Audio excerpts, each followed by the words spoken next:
চাচা, আমি বিগত 4 বছর ড্রাইভিং লাইসেন্স করার জন্য কাগজপত্র জমা দিছি, কিন্তু যার পিছনে বা যার কাছে দিয়েছি আসলে তার পিছনে ঘুরতে ঘুরতে আমার জীবনই শেষ।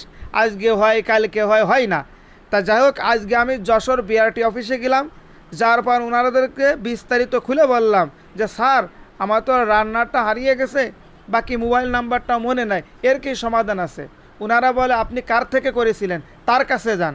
আমি বলতে আসলে তিনাকে তো আসলে তিনি পারতেছে না, বা এই সমস্যা আমি ভুগ দিছি, তা একটা সমাধান আমাকে দেখান। ওনারা বললো না, আপনি তার সাথে যোগাযোগ করেন, আপনার ডকুমেন্ট কই? তাই আমি বলতেছি যে চাচা, আমি বলতেছি স্যার, আসলে আমার তো ডকুমেন্ট নাই, ওটা তো হারাই গেছে, এখন এই মুহূর্তে সমাধান কি? যাই হোক, এক পর্যায়ে এত ভূগন্তিতে আমি পড়লাম, তা আমার মনে চাচ্ছিল যে ড্রাইভ আর করবো না।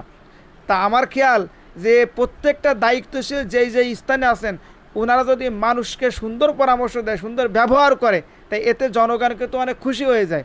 এই জন্য প্রত্যেকটা সেকশনের দায়িত্বশীল ভাইদেরকে আমি বলবো, আপনাকে যে দায়িত্ব দিয়েছি এটা আর রবের কিন্তু কারিশমা, রবের